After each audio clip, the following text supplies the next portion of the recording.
On today's episode, we tackle a ton of your fishing questions about seemingly everything under the sun. We talk about braid color, we talk about fishing apps, we talk about gut-hooked fish, making your own soft plastics, pedal kayaks, how flooding affects creek smallmouth, and so much more on today's episode of Tackle Talk. Hello, everybody. I'm Bill Dance, and you're listening to Tackle Talk.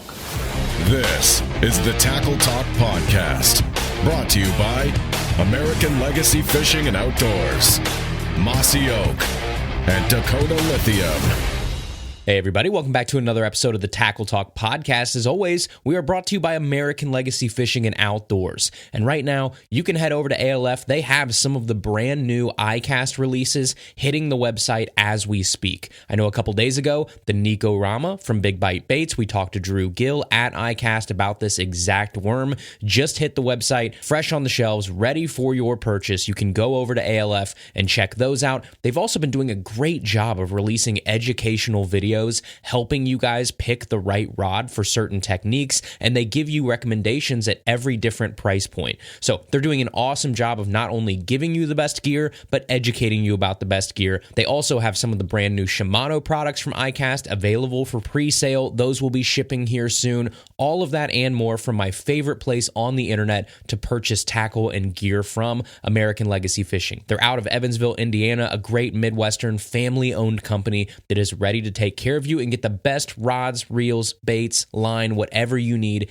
in your hands at the best price. Again, that's www.americanlegacyfishing.com. And as always, you can use code TACKLETALK10. We're going to talk about some rods, talk about some gear later. You're going to want to remember that code TACKLETALK10 so you can save 10% off your entire purchase on anything that's not already on sale or not one of the few exclusions. Again, www.americanlegacyfishing.com. Use code TACKLETALK10. All right, everybody. First off here, thank you so much for the outpouring of positive feedback we got from last week's episode. And I'll be honest with you guys, our iCast episodes, and more every year too, because they seemingly get longer and more in depth every year, actually getting to the finished product of something like that iCast episode is just, it's like draining. I mean, just step back right for a second. Think about all of the time that actually goes into that one weekly episode. You have, time for travel. You have the interviews. You have time demoing gear, trying to document all of my thoughts on my phone and notes and voice memos and everything. You got like 48 hours right there just to actually go down and do that. And then you've got probably another, 10 to 12 hours of actual pre-production time, laying out the outline of the shows, trying to make sense of my 41 pages of notes that I took, and trying to put them together in an order that actually makes sense so you guys can listen to coherent thoughts and not just me babbling. Then you've got obviously the recording and then a lot of post-editing for all of my own audio, all the guest audio. I mean, you probably have, a 2.5 hour episode is what it ends up being. You probably got 70 plus hours in that episode because you guys know me. I'm not just one of those dudes that flips on a mic and goes, right? There's a lot of planning. I want to make sure that there's purpose to everything I do, which means hours and hours of prep before I even hit the record button. So when you guys reach out and say you enjoyed the episode, it means the world to me, obviously, after putting that whole thing together. I think it was a really solid iCast in general as far as iCast goes. Again, I know some people like to gripe and complain because that's just what we do on the internet now, apparently. But, as far as tackle goes, as far as new gear goes, there was some stuff that I'm really excited about, and I'm anxious to get my hands on it and try it and actually put it out there and, beat the tar off of some of these things and see what they can handle and see what I like and don't like when it actually comes to being out on the water and fishing these things for, weeks or months at a time. But again, I just wanted to drop in here really fast and say I appreciate you all sticking with me for 2.5 hours last week, which is like 3 to 4 times longer than our normal episodes are. I know it's a beast to listen to, but I do appreciate it. And now we are back to our regularly scheduled 30 to 60 minute format here. Okay, next thing here, we don't have a lot, or I guess really any big tournament news or results since last week's episode. We're still about a week and a half away from Major League Fishing and the Bassmaster Elite Series' next events. MLF will kick off Stage 7 at the St. Lawrence River in New York, August August 6th through 11th. And then the Bassmaster Elite Series will also be at Lake Champlain that same weekend, August 8th through 11th. Okay, everybody, today we have a ton of your topics and your questions because we are going to get into a full mailbag episode. And I know that I've heard you guys, I've heard the messages you've sent where you do like the mailbag at the end of all of the episodes, but you wish there were more full episodes so we could get through more questions and a bigger variety of topics. So I hear you. Today, we are going to do a full episode of the mailbag, and I've picked out some questions that I think do a pretty good job of going in different directions to give us a wide variety of things to talk about today and kind of some fun topics. So without further ado, we are going to get into the mailbag here, powered by Dakota Lithium. This is the Tackle Talk Podcast Mailbag, powered by Dakota Lithium Batteries. Adventure awaits at dakotalithium.com. All right, our first question here is from Gabe DeBois. I'm going to say it a couple different ways. Hopefully one of those was right, but this question is from Gabe. And he says, "Hey, Andrew, you've got the best fishing podcast on Spotify. Keep up the awesome work. So I've had moss green braid on all 9 of my spinning rods for years, but recently fished a tournament with a lot of wind and decided I need to switch to at least a couple of them having high vis braid for my drop shots and Ned rigs. My question is, what color? Should I go white, blue, or yellow? I hear white blends in well with the sky, and I know Jacob Wheeler uses mostly white. I've also thought about what you said in your Berkeley episode about bass not being able to see yellow very well and that it just looks white to them. Is that a factor that I should consider since yellow is more visible to me than white, but may look the same to the bass? And the same with blue. It blends in well with the sky, but looks like black to bass. Is bass being colorblind something I should take advantage of when selecting my line? I live in Colorado and fish a lot of clear water. I know a lot of this will come down to preference, but I wanted to hear your thoughts regardless. Cheers, Gabe." Hey, Gabe, I appreciate the question. I do actually really like this question because it's an interesting way that you've posed it. And while I appreciate that I think you're trying to come at this from every angle you can, I think you're overthinking it. I think you're making the choice of this color so much harder than it has to be, and I'll do my best here to try to explain. So I think as anglers sometimes, we tend to do this. I do it all the time. I try to think about every little reason why I should make a certain decision, and then I end up getting too caught in the weeds, and I lose sight of what I was trying to accomplish in the first place. And I think this might be the case here for you. So I'm like you. I run moss green braid on everything that I do. All day long, all conditions, I run moss green braid. I think it blends in easier. I think it's less intrusive, and it's just something that I can take out of the equation and I can focus more on other things. So I run moss green braid, but you mentioned a situation where high vis braid does come in handy, and it's wind. If you're finesse fishing in the wind, high vis braid can be nice. Or if you're dealing with super finicky fish and super small kind of nitpicky bites and you need to be able to see that line a lot better for even the slightest tick or movement, then high vis braid can help there too. So if you want to move to a high vis braid, there's all kinds of color choices out there, but you narrowed it down specifically to blue, white, and yellow, which I think is fair. So of those 3, I really think you just need to pick the one that you can see the best, because that's the whole point of high vis braid. It's high vis. And if it's high vis to you, it's also probably going to be high vis to the fish because it's supposed to be visible. That's the whole point of high visibility braid. And when you start getting into this weird area where you want your braid to be really highly visible to you, but not the fish, it's a weird spot to be in. So if you're going to run a high vis braid, just run a fluoro leader and don't worry about the fish actually being able to see your braid. So it shouldn't matter what color braid you pick in terms of how natural it looks in the water or what the fish can see or what the fish, see compared to the sky or whatever it is. You just want that braid to be very easy to see for you because that's the point of high vis braid. Let the leader handle the visibility or lack of visibility, I guess, for the fish and pick the color that makes the most sense for you. For me, of the 3 you chose,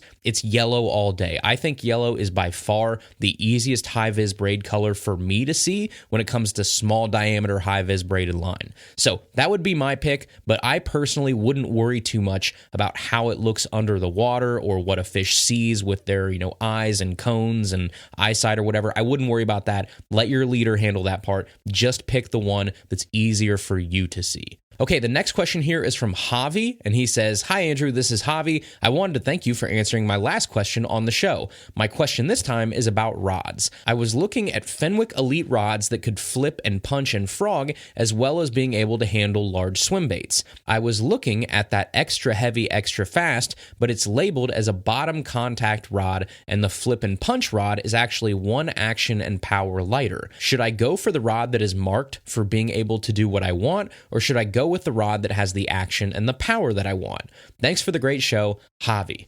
Javi, another great question here. This is something I think sometimes we fall into the traps of, but for me, I would much rather go with the rating and the power of the rod that I want versus the technique and suggestions that the rod manufacturer has labeled on it. So rod power and action are much more consistent across the board than technique suggestions are from brand to brand. I mean, I know people that like to throw a mag heavy for frogs. I know people that like to throw a regular heavy for frogs. I know people that prefer longer, medium heavy rods for frogs if they're not around a lot of slop. So I think technique suggestion sometimes is a lot more subjective. Not saying that the Fenwick guys don't know what they're talking about when they label a rod a punching rod or a frog rod, because they do, but that's not the only thing that that rod can be used for. In fact, it might not even be the thing that that rod is best suited for, depending on who you talk to.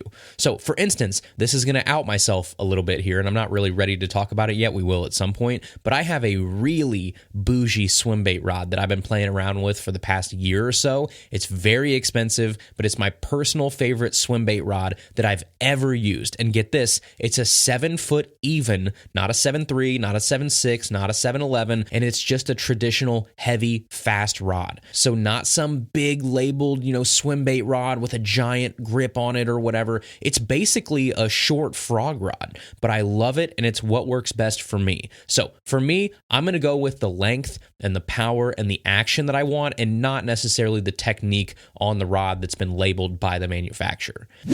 All right, everybody, we'll get back to the episode here in just a second, but first we are brought to you in part by Dakota Lithium batteries. And not only is the Mailbag powered by Dakota Lithium, but this entire podcast is powered by Dakota Lithium. My kayak motor is powered by Dakota Lithium. My electronics are powered by Dakota Lithium. There's only one battery that I trust with my precious time, my safety, and my success out there on the water. That iconic blue battery with the red top. You know it from a mile away. They're just the best in the business. That's because Dakota Lithium batteries are twice the power of traditional batteries at half the weight. They charge up to 5 times faster. They last up to 4 times longer. They have 100% US-based customer support, and they come with a whopping 11-year warranty on all of their batteries standard. So whether you need a 10 amp hour or a 100 amp hour, whether you need 12 volt, 24 volt, 36 volt, the boys at Dakota Lithium have you covered. And because you listen to Tackle Talk, you can use code TACKLETALK5 to save 5% off your entire purchase. That helps them know that we sent you, and it saves you money on your next battery purchase. Again, that's code TACKLETALK5 over at www.dakotalithium.com, the official lithium battery of Bassmaster. Okay, the next question here is from Leon Abbott, and he says, I inherited all of my grandfather's fishing stuff, and he had a little bit of everything, but nothing of anything all at the same time, it feels like. I've probably fished for 20-ish hours at this point, and I've only caught a handful of sunfish, 2 to 4 inches max, and a shad that was like 4 inches. Now here come my questions. How do I find Rocky Mountain-specific fishing podcasts related to Colorado? Next question, how do I find less pressured lakes near me? And third, are there any fishing apps like FishBrain that are worth it? Anyway, if you read this, thank you. It's been awesome to start picking up on your podcast and learning fishing lingo. Hey, Leon, so you got a couple questions here, right? And there's a variety of topics, I think, that go into all of these 3 questions. So let's start with the first one. If you're looking for a popular podcast for your specific area, I think the best thing you can do is go on podcast platforms and search keywords. So I just did a really quick Google search before we did this episode because I saw this question ahead of time, and I just Googled Colorado fishing, and I found quite a few. It looks like the Colorado Parks and Wildlife have a show called Colorado Outdoors. It looks like there's a ton of fly fishing podcasts out your way that could give you some cool ideas of some new areas to target. But if you can't find anything on the podcast platforms, go over to YouTube and just look up Colorado bass fishing or bass fishing and then type in your specific area or county or things like that and see if anything pops up. Sometimes all you got to do is just start digging. And nowadays there's tens of thousands of people making YouTube content and podcasts and writing articles and all kinds of stuff. There is bound to be a lot of helpful information out there if you just search the right thing. So I don't know what body of water you fish. I don't know what area of Colorado you're in, but I would start typing those things into both YouTube and podcast platforms and see if anything pops up. Now, the next question you have is about finding less pressured lakes near you. And that, my friend, is just trial and error. The blessing and the curse of less pressured water is that it's harder to find. That's the reason that it's less pressured. If it was popping up from a simple Google search, it would be more heavily pressured. So you're looking for those diamonds in the rough, and that only happens by putting in the time on the water and beating the pavement and hiking and trying to find these places and these very special lakes that everybody else has overlooked. So I would personally look for lakes that have little to no access to them. That means like not big boat ramps or things like that. I like those lakes that, might be a little bit of a hike to get to. You might have to drag your kayak and sweat your tail off to get there, but darn it, when you put in the water, isn't it worth it? Because nobody else is putting in that work to do what you just did, and that's why there's good unpressured fish at those areas. So I'm looking for places that are a little bit of a hike to get to, don't have easy access, because those are telltale signs of less foot traffic. And then the last question here is about apps like FishBrain. And you specifically ask, are they worth it or do they work? So they work to a certain extent, but not as well as you and a lot of other people are probably going to hope they do. They work in the sense that they show you areas around you that you can fish, but I can assure you that any local hammers around you, the guys and girls that have those areas figured out really well, that consistently catch good fish, and they've found those less pressured spots that you're looking for, are not putting that information on somewhere like FishBrain. Anybody who understands how this sport works, what it takes to keep a spot great, does not use spot burning apps to torch their best locations or spoon feed their hard-earned information to the entire internet. So personally, I don't even like FishBrain. I don't like the idea of an information sharing app for fishing locations. Now, if you use it for a personal log to keep information about your catches and stuff, that's cool. That's awesome. I'm all for that. But if you're using it to help lazy anglers find spots and patterns without putting in the work themselves, that to me is not cool. So I'm not a huge fan of apps like FishBrain. Okay, the next question here is from John Van Rens, and he says, "Hi Andrew, I love the show. I've been bass fishing for a long time, and I always find myself going back to the same bottom contact style baits, jigging soft plastics, shaky head fishing, drop shotting, etc. whenever I'm on any of my local fisheries. I'm catching fish, but I feel as though I'm not growing as an angler by only having luck when I switch baits and go back to bottom contact fishing in areas of water that are conducive to that technique. How would you suggest I gain more confidence in using other techniques and methods? The number of bass that I've caught over the last few years using other techniques can be counted on one or two hands. On a side note, I do not suffer from this issue when fly fishing for trout and can catch fish using multiple techniques." Okay, well, the good news, I think, is that you're having success with what I would argue is the harder of the two ways to fish. I would personally say bottom contact fishing and bottom contact baits are typically more challenging than most moving baits. Bottom contact baits require patience, they require more precise casts, more ability to detect the difference between bites and, coming over a piece of cover or something and then setting the hook properly. On the flip side, so many moving baits are just casting and winding and covering water in the right areas. Not all the time, but a lot of the time that is the case. Now, I don't know where you live, but if it were me, I would wait until the prime time for certain techniques, and then I would go out and throw them in or around the same areas that you're having success with bottom baits. So around here, that can mean waiting until peak fall and then going out and saying, you know what, today I'm going to go up shallow where the fish are chasing bait like crazy, and I'm going to only throw a spinner bait because I know it will catch fish around here. I just have to put the right time in. I would do something like that. Or waiting until absolute peak dawn or dusk conditions in late summer and then throwing a spook or a buzz bait. Just waiting for the absolute perfect time to try those lures you don't don't have confidence in to give you a better chance of success, which in turn obviously builds confidence. Because if you're throwing, the wrong moving bait at the wrong time of year and the wrong conditions, it's a recipe for failure. And then what you're talking about, right? Low confidence in those techniques. So I'm not going to go out and throw a popper in late winter. I'm not going to go out and throw a spinnerbait super shallow on my lake in the middle of, a summer hot bluebird sky day. Could you catch something? Sure, you might catch something every once in a while, but it's not the optimal conditions, time, and place for that technique. So in turn, your success rate is probably going to be lower. And when I'm trying to build confidence, those little victories, in this case is fish catches, I want to make sure I'm right time, place, and I'm out there only throwing that technique that I know should work in this situation to help me build confidence. So around here, I would throw finesse baits or Alabama rigs in the wintertime. I would throw square bills early in the spring on chunk rock. I'd throw chatterbaits in late spring and early summer. I'd throw big curly tailworms and deep crank in the dead middle of summer. I'd throw spinnerbaits and topwater in the fall, just trying to match the season with the conditions, with the optimal lure for that, in turn, hopefully building confidence. All right, the next question is from Gary, and he says, "Hey, Andrew, I'm strictly a C&R angler for bass, pike, and walleye, so it always bums me out when I bring a fish in that's bleeding. Sometimes it's light, but occasionally it's pretty heavy, even though it seems like a clean, simple hook set that came out easy, but maybe just a tad deep. My question is, how easily do fish stop bleeding and heal up to live considering they are underwater? I release no matter what and hope that if it doesn't make it, at least something in the lake is going to eat it. Thanks, love the show from Canada." Hey, Gary, that is a great question. And to be honest, I don't want to give too much away on this one yet because we have a really cool guest coming up hopefully in the next few weeks that will shine some light on this exact situation. It's hilarious that you actually asked this question because we have someone coming on. Again, hopefully we have it scheduled. We just have to record it. We have to line up and make sure that, this doesn't fall through or anything.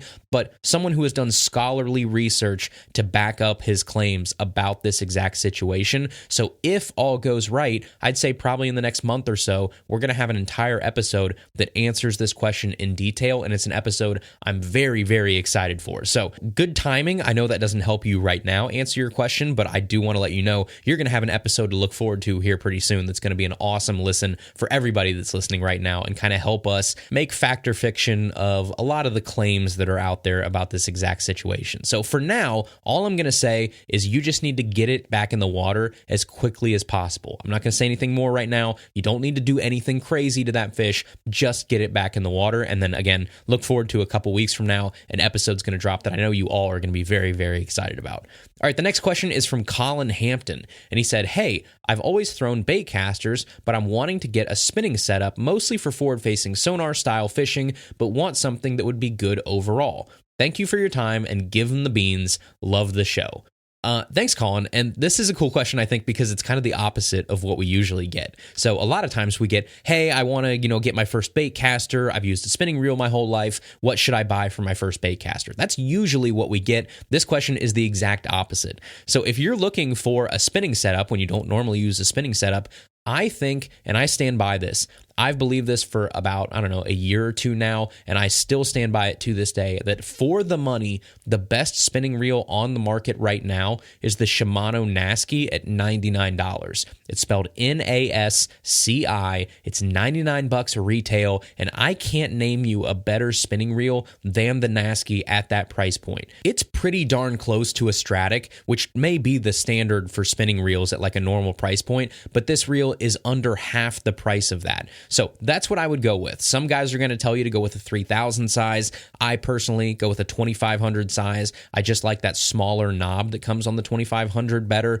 but a lot of the pros and a lot of the people that know are going to tell you to go 3000 for that little extra capacity at basically the same size reel. I know when we talked to Gussie last year, he was big about that. He said, why would you not get a 3000 size? It's basically the same reel. For me, I'm a 2500 guy, but dealer's choice there. But I do think the Nasci at $99 $99 from Shimano is insanely hard to beat. So now if we want to move to the rod, if you're wanting to do, the forward-facing sonar stuff that a lot of people out there are doing right now, they tend to lean toward a shorter, lighter rod. So if you're going to be mid-strolling, if you're going to be minnow shaking out there are guys that are using 6 foot, 6'3", 6'6", like real short, medium light or light spinning rods, I guess. But if it were up to me and I wanted a good overall rod too, something that you could do both with, I think a happy medium would be like a 7-foot medium light. I think if you do that, you're still going to be able to shake and stroll and do all those forward-facing sonar type deals that you're wanting to do,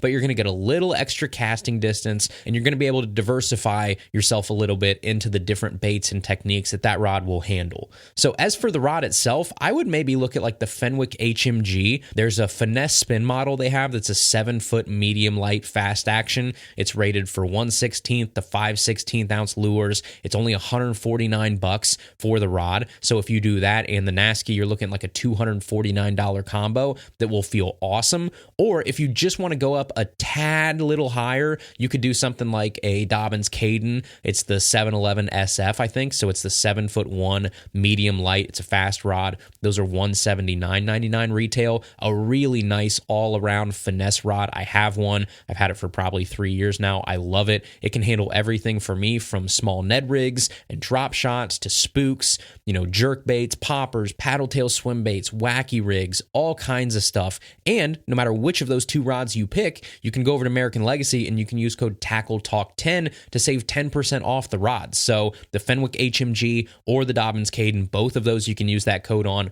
10% off. Every dollar counts, which means it makes that Fenwick HMG like $135 or the Dobyns Caden $162. So I don't think you can go wrong with either of those rods with a Shimano Nasky on it. I think both of those are going to be great combos.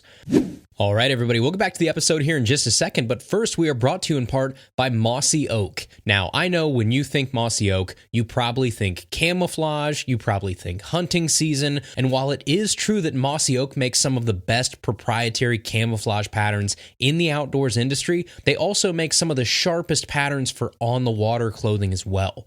With awesome patterns like hailstone, Arctic ice, high seas, and more, you can look and feel like a pro out there on the water with Mossy Oak fishing apparel. Between their long sleeve and their short sleeve tech shirts featuring their signature Hydroplex technology, built-in microfiber patches for cleaning your sunglasses, and UPF sun protection, to their fishing shorts and casual wear, they've got something for everybody. There's a reason why so many pros like Kevin Van Dam, Hank Parker, Gerald Swindle, Ott Defoe, and more choose Mossy Oak. And you can too. All you have to do is go over to www.store.mossyoak.com and click fishing at the top of the homepage to get started. Again, that's www.store.mossyoak.com. Trust the best with Mossy Oak. All right, the next question here is from Peyton W. And they say, I heard you talk a little bit about soft plastics. Could you recommend the tools needed to remelt plastics and make new ones? Thanks.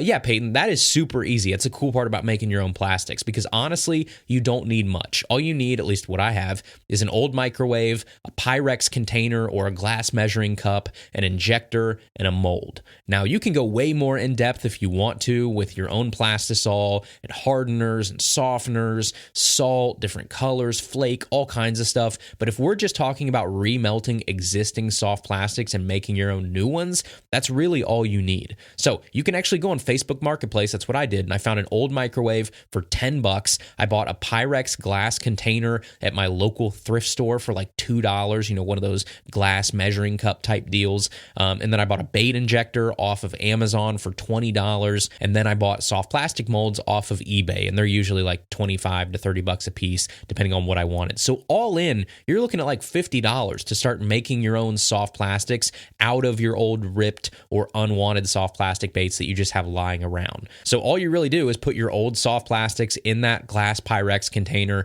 you microwave them until they're basically liquid again and they've melted, you suck them up in the injector, and then you inject them into your bait mold. It's a pretty simple process. Now, it can get more complicated if you want it to, but it definitely doesn't have to be. For $50 all in, you can start making your own soft plastics out of your other ruined soft plastics that you already have, recycling them, giving yourself more baits, and saving money. All right, the next question is from Owen, and he says, "Hey, Andrew, I've been a big fan of the show for about 2 years now. I always tune in for the new episodes every Tuesday. I'm 14, and I'm looking to buy my first pedal kayak under $3,000. Do you have any recommendations?" Hey, Owen. Yeah, I appreciate the question here. You have a pretty healthy budget, to be honest, at $3,000. Now, that might sound crazy to some people that are listening to this right now, but that is what these tournament-ready, higher-end pedal kayaks cost nowadays. Everything has gone up. Everything is expensive. I mean, my Hobie Outback that I use was $3,600. Again, I bought it with my own money. I don't get that stuff for free or anything. I bought it for $3,600. Now, most of your other hardcore kayak tournament guys and gals out there are in like $6,000 Hobie PA14s with the 360 drive and stuff on them. So $3,000 is a lot, but it's not at the super high end of what most of these tournament folks are spending nowadays. So as insane as that might sound to some people, Owen, your budget here is like half of what some of those tournament kayaks are. So here's my really simple recommendation to you, Owen. If you are not fishing super heavy current all of the time, if you're mostly in lakes and, slow to mid-current areas or ponds or something like that, I would get the Old Town PDL 106. They're $2,600, so it's well within your budget, and they're absolutely great pedal kayaks. It's an awesome platform. I had one for 2 years and I loved it. And if I didn't need a motor to safely navigate those faster areas of the river that we fish a lot of times and to keep up with my buddies, I'd still have that kayak today. So that would be my first suggestion. Now, if you're in super heavy current a lot of the time, if you're a big river guy for some reason and you're really living in that heavy current, I wouldn't even mess with a pedal drive. I would just get a nice paddle kayak and I'd put a motor on the back of it and call it a day, because eventually that's what you're going to want to do. So just go ahead and do it now. And for $3,000, you can actually get something like a Crescent Shoaly for, $1,600. That's an awesome moving water kayak. Drew Gregory and Crescent did a really good job with that kayak. And then you can throw a $1,000 Newport NK180 on the back of it, and you still have $400 to go toward a battery or foot steering components or electronics or whatever you want. So you can do some really cool builds on that budget that you said just by completely doing without the pedals if you're a really fast water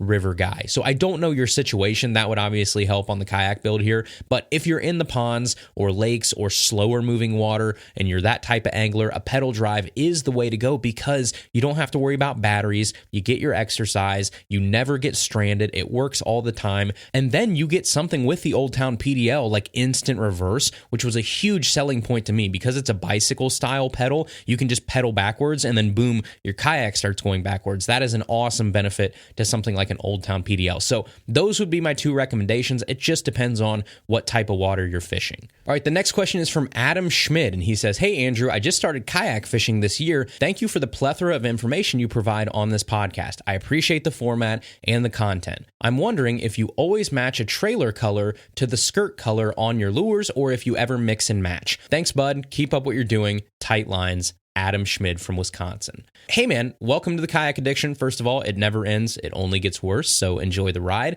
As far as trailer colors and skirt colors go, do I try and match them? Generally, yes. Generally, I do try and get a consistent look throughout my entire bait, because I think that's the most natural thing you can do. You don't see any natural shad, moving through the water column and half of the bait fish is, chartreuse and the back half of the bait fish is black and blue. They're one color throughout the bait fish. So I think that's the most natural thing you can do, is keep that same color throughout your entire bait profile. So I usually try and do that. Usually. Now, are there times that I will deviate from that? Yes, there certainly are. And the one that really sticks out to me is I love to mix and match my trailer colors and my skirt colors in dirty water. Because in dirty water, I like contrasting colors and I like flash. And flash doesn't always have to come from metal. Flash, or the illusion of flash, can come from two contrasting colors playing off of each other as they move. So in my opinion, that's why in dirty water, colors like copper true Chartreuse from Z-Man works so well, or Dirty Money from Big Joshy. You have this dark brown color on one half of the bait and then bright chartreuse on the other half of the bait. So as that swim bait moves, or whatever bait you're throwing, the color that's visible from certain angles alternates. So brown chartreuse, brown chartreuse, brown chartreuse as that tail kicks or that bait rolls or you hop your Ned rig or whatever it is, you do get this sort of flash or shimmer that isn't the result of, a gold or silver blade reflecting light from the sun. You get that shimmering flash effect because of the movement of those two contrasting colors. So yes, I do lean into something like that in dirty water situations. So to answer your question simply, usually I do try and match my trailer to my skirt or to my bait pretty well, but there are situations like dirty water that I do like to do the opposite in. All right, the next question here is from Christopher Morris, and he says, greetings from South Carolina. I've been recently bitten by the bass fishing bug, and I've been binging Tackle Talk. I've already learned so much from your podcast. Thank you for all the great advice. I have a question about bait choice. Most of my fishing spots are in areas that are teeming with hydrilla and snodgrass. Everything I use, other than a Texas rigworm or hollow frog, ends up coming up with a side salad. Even weedless lures like spinnerbaits or chatterbaits come up with a ton of gunk on them. My question is, what are some other methods or presentations that I can use that won't pick up a ton of weeds as soon as they hit the water? Thanks for all the great info and straightforward but entertaining discussion.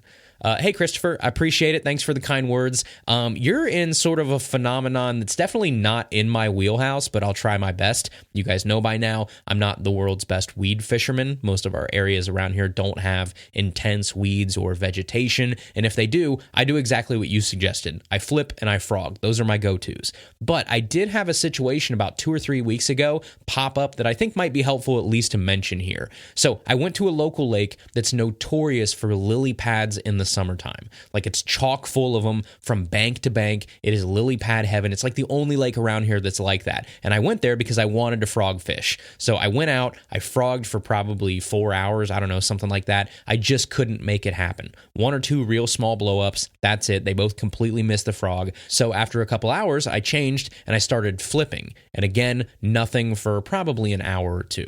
And then I remembered something my dad told me about one of his buddies down in Florida, and he was doing this a few years ago and it was working for him, where he was taking like a little paddle tail swim bait, like a Kayaks or something like that, and he was Texas rigging it and then just running it across the top of the weeds or the top of the pads, occasionally letting it fall in between them and then popping it back up and then kind of starting on again. And wouldn't you know, I tied one on and I started catching fish. Now, they weren't giant or anything, but I started catching fish on a day where I couldn't buy a fish on a frog or traditionally flipping.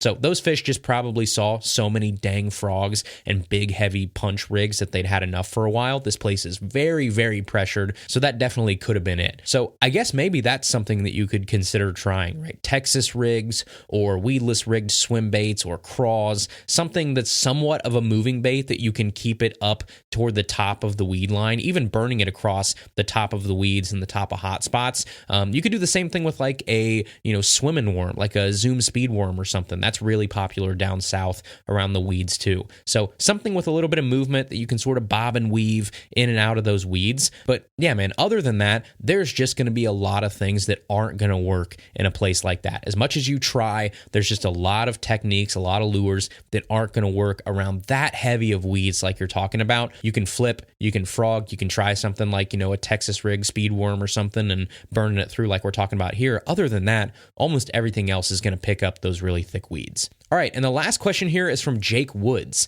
and he says, hey there, Andrew. Love the podcast and keep up the great work. Really appreciate the quality content. It's right up my alley, being in the Midwest in Missouri, and speaking of alleys, I think I've got a question that might be right up yours. I've recently got into looking for smallies, and they're pretty hard to find within an hour or so of my house, but I do know of a few small creeks that have them hiding in them. The problem is that they flood relatively often. My question is, once the water levels regulate, are they immediately fishable again, or does it take a few days or weeks for the fish population to get back in position, for lack of a better term? Thanks, and tight lines, brother, Jake. Okay, I am really excited for this question because this is something that, we talked about weeds a second ago that I don't have a lot of experience with or a lot of great tips for. This is something that I think I have enough experience with to tell you exactly what's going on in this situation and give you what I think is the actual truth about what the majority of those fish do during those floods. So I grew up creek fishing. It's all we had, wading, creek stomping, just fishing in the creeks. That's what we did. And like you said, we had a lot of creeks and those small rivers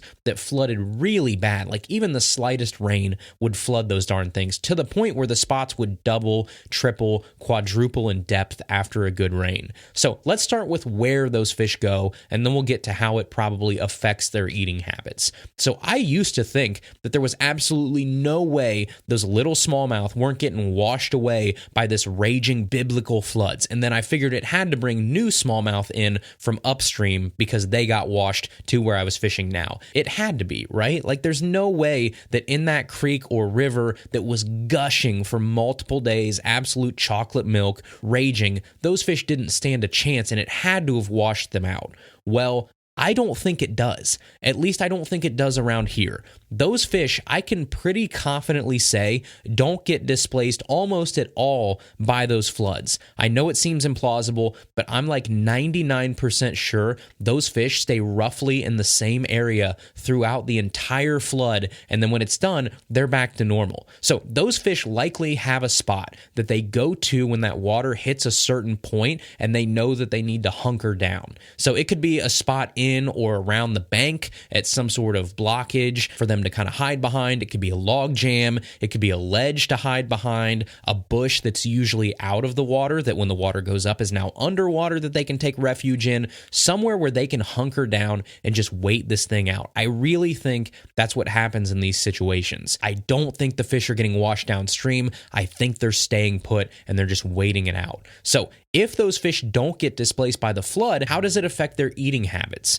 Because like you said, do those fish immediately go back to eating normal after the flood, or does it take a while for them to get their bearings about them and settle back down? So in my experience, the best time to fish is as the water level is rising. So during or immediately after that rain, when that water level starts to rise, those fish know that. They know the water level is going up, they know the flow is going up, and they know that it's time to eat, because if that level continues to go up and rise, as they've seen happen countless times in their life, feeding and hunting is going to get much, much harder for the next couple days while it's chocolate milk and gushing by them. So I think it's a panic button for them. It's like, oh shoot, I'm hungry and the restaurant is closing in 10 minutes. I better eat. That's what those bass associate that rising water with, is a period of tougher hunting, tougher eating. They're probably not going to be able to eat very well for, a day or two until that thing goes back down. So they better do it now. So some of the best days that I've had on our creeks or on our rivers have been in that sort of